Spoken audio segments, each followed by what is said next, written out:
students being prepared well enough to fill future jobs, new career opportunities, and social roles rooting from technology?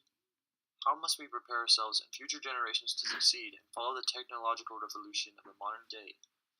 I believe that it is imperative for our success in the future generation that we allow technology to be integrated into education, as students must be able to use, create, and adapt to new and emerging technologies. My claim for my presentation on student success in education for technology is that technology should be very important to the Board of Education and Paul Sweat, especially for students who are adolescents, because it expands our opportunities, increases our ability at academic success, and trains us for career opportunities later in life. It is important that we give students access to helpful and monitored technologies, especially when those students are in the stage of such critical brain development for personality, development, and cognition. In the rest of this presentation, I've listed 3 main sources which prove why it's important that technology is available in education. My audience is Superintendent Paul Sweat from the Wasatch County School District, and I'm going to be trying to convince him of my claim. This issue should be important to my audience, Paul Sweat, because he's over the Board of Education at Wasatch County School District, and I've found that students are more successful, more experienced, and have greater career training in the future than if they didn't have technology at such a young age. Technology surrounds us in the world and is becoming more and more common every day, and without offering those certain opportunities to students, they're more likely to do worse in school than those who have been given those certain opportunities and technologies. This issue should be important to Paul Sweat especially because he's over the Board of Education and I'm sure he wants the best of success for his students. So my first primary source is it talks a little bit about the benefits of technology in brain development and the advancements in the integration of technology into schools and education. And the authors are Alan Collins and Richard Halverson. So in my first article, the authors Collins and Halverson, they talk about how students and parents are using emerging technologies to better their education, such as homeschool, online learning, workplace learning, web communities, distance education, and multimedia technology, as well as technologies that are appearing in schools around the U.S., such as computers, the internet, tablets, smartphones, Fitbits, artificial intelligence, and a bunch of other types of new emerging technologies.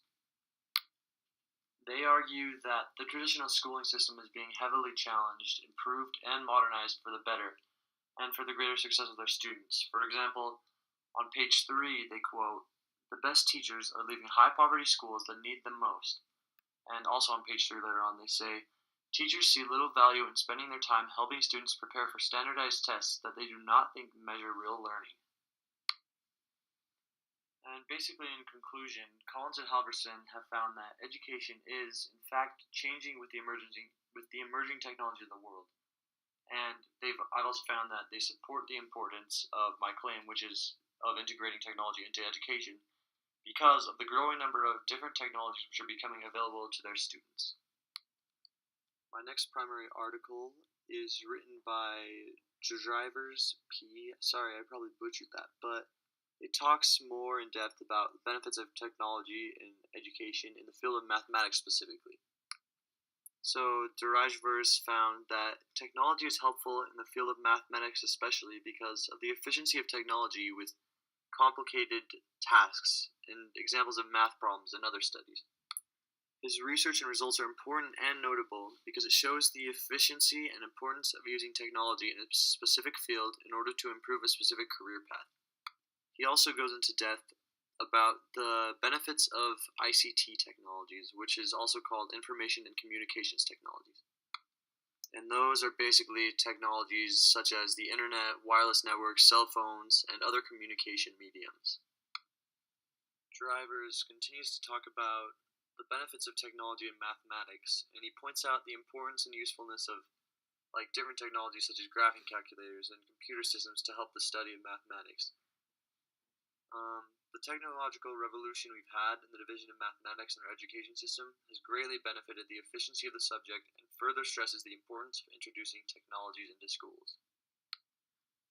Drivers also goes into detail about the implications of the integration of technology into education in the specific field of mathematics. And he shows further proof that core classes are likely and interesting candidates for the integration of ICTs, which again are information and communication technologies. And he proves that technology can be easily applied towards specific classes, which basically furthers the claim that technology allows students more opportunities and more ability at success. My next source is written by Milan Clement and talks about another use of technology in schools, specifically in virtualization technologies, and asks, studies, and answers the question of what the best possible way to apply those virtualization technologies to education is. So Milan Clement basically talks about virtualization technology most of the time, and virtualization technology is a type of technology originally meant for server virtualization, which in its most basic form is where an application, guest operating system, or data system is abstracted away from the hardware of its program. It's a little hard to understand. It took me a while to understand it, but a way to think of it is that it splits in half the workload of a certain machine in order to make it easier and faster to process information. And this virtualization technology is already being utilized in businesses and careers in which technologies are vital to their successes, and it could pretty much easily be applied to benefit education. And he brings up several reasons for the importance of virtualization technology in schools, as it is already being applied in businesses. And he states that virtualization technology is the underlying hardware of what all technology is built of, basically. He talks about the many benefits that it can bring by improving the efficiency of employees or employment and the efficiency of teachers and students, as well as their success. And because of the efficiency and importance of conversion of virtualization technologies in improving the processing power, speed, efficiency, and computational abilities of technologies in the classroom, Clement agrees that there are many possibilities of the use of virtualization technologies in order to better student success in learning. However, I understand that there are many people who disagree with this claim of the importance of technology to students in education, especially in schools. And the article I chose is written by Kaveri Subramaniam, Patricia Greenfield, Robert Kraut, and Elishiva Gross. I probably butchered some of those names. The authors have found that although student success may increase academically, there may be some negative social, mental, and physical implications and results of these technologies because of the exposure of the students to them.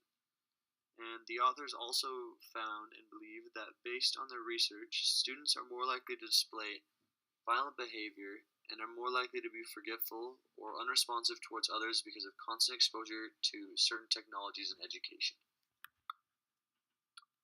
I agree with the author's claim that while technology may help students academically, it may harm them mentally and physically as well as socially.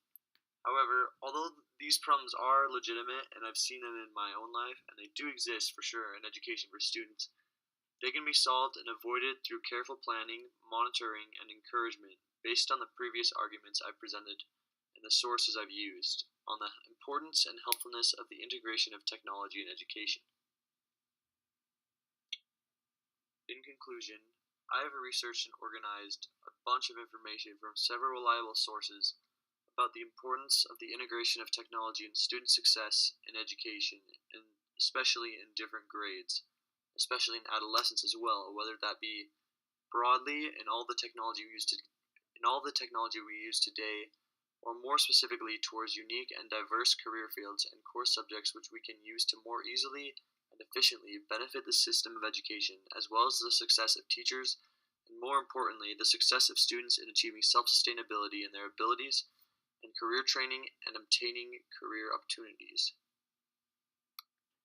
And finally, despite the main counterargument on the implications of the integration of technology in education, my claim that technology brings more opportunities and success to students with career training, talent, academic success, important life skills, and efficiency is true. It's important that technology is integrated into education, especially during adolescence when students' brains are in critical stages of development and figuring out their identity, developing talents, skills, in achieving better academic success.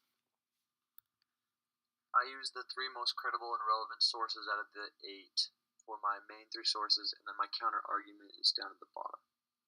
So here are my references.